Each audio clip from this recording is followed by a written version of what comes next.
Let's talk more about that story. We're joined by Wise for Africa Director, Advocate Brenda Madumise. Very good evening to you, Advocate. Good to have your time, as always, on Newzroom Afrika. So some of your colleagues, as we were hearing in Zikona's report, lamenting the fact that even when they went to the seat of government, they did not receive a senior enough audience in order to speak directly, at the very least, to someone in cabinet about the dangers faced by women in South Africa. How do you interpret that response from the side of the officials of the union buildings today?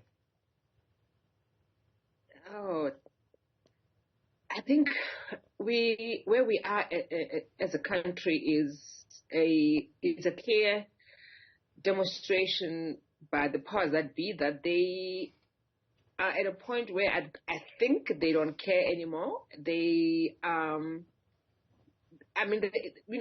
attitude and response to GBV has demonstrated over the years that it's really rhetoric and playing to the gallery, and not anything meaningful that comes out of these engagements that we've had with government. So I'm not surprised that no senior executive or even a minister of justice or minister in the presidency of women, the deputy president, even the president himself made himself available to receive the memo and hear what women lawyers had to say. I mean, these are legal practitioners who are in the field and see these cases on a daily basis. Some defend perpetrators, some want to see the changes, and they have got the responsibility, like any one of us, and most South Africans have got a responsibility to ending gender-based violence in this country. And it's a familiar feeling, is it not, as a woman in South Africa, for you to feel as though, even as you cry out, as women are being beaten and killed in this country daily, that there isn't a serious enough response to what you are saying, and in some instances that you are basically ignored? You can pick up from, I'm really exhausted with saying the same thing over and over and over again. And, I need to share this with all of you, that we gave government this year, we made a submission and a proposal that, seeing that you have been saying that gender-based violence and femicide in this country is a crisis, it's a pandemic, it's a scourge, you have all the words for it.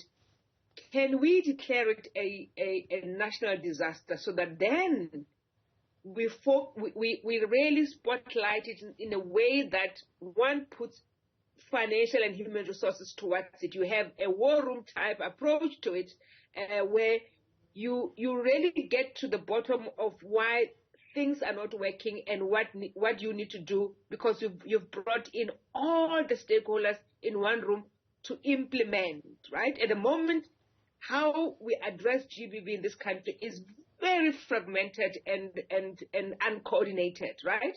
And that's why we get overwhelmed, we get surprised, we get shocked when we hear of kidnapping of women, when we hear of murders of women, when we hear of trafficking of young girls and boys, because there is no. So if we were to ask the president or the presidency, together with the ministers who are responsible for administration of justice, they will not be coherent, because there has not been a coherent approach to it. And as you're saying, that you're repeating yourself tonight, as you've done in previous years, be it during the 16 days of activism, be it in periods where the nation is in mourning because another young woman has been found murdered or is missing, never to be found, unfortunately for some families. How do you think we're going to get to a point where we don't have to revisit the same conversations without any material difference in the condition of South African society, any bettering of the environment for the women of this country? Firstly, I think, Tembekile, is that we don't divorce ourselves from the problem itself, right? So it's not a woman's problem. It's not a NGO problem. It's not those activists' problem.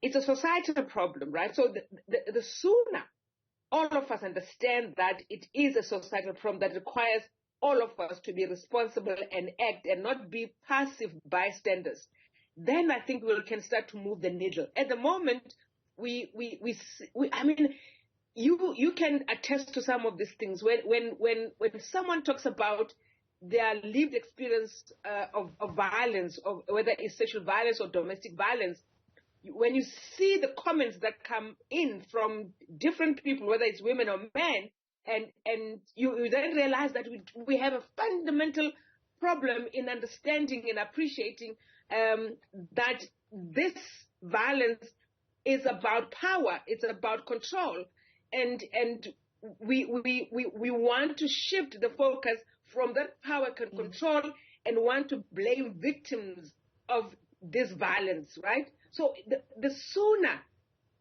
we really dig deep and understand that I, as an individual, I have got a responsibility to play in ensuring that I play my part in getting rid of gender violence in my respective places where I am found, whether I'm found in the church, whether I'm found in a trade union, whether I'm found in a school, whether I'm found in a university, whether I'm found in the place of work. All of us have to do something about it. We cannot turn a blind eye when you see someone being victimized, when you see injustice. And for me, South Africans, if they can start to do that, we really can move the needle, as I said earlier. At the moment, we keep on showing disdain and contempt because, you know, we don't care. Once it hits home, we want everybody else to rally and understand that when we have been saying the same thing to all of us and to everybody else, that this is a societal problem and all of us have got a responsibility to do something and act in a way that promotes justice, that promotes a violence-free nation, country, and homes, right? So we have to do that. And for me, it's urgent that all of us, men, women, young, old, irrespective of your class, irrespective of your age, irrespective of your gender, we have to do something. And that's something I'm talking about is recognizing that you have got a role. You if you don't know what that is, talk to someone and try and assist where you can. We cannot continue to be bystanders because we are going to come out later and say what went wrong when we know what we did. Okay. Our inactions are to blame for all that is going on. Advocate Brenda Madumise, good to have your time. Thank you.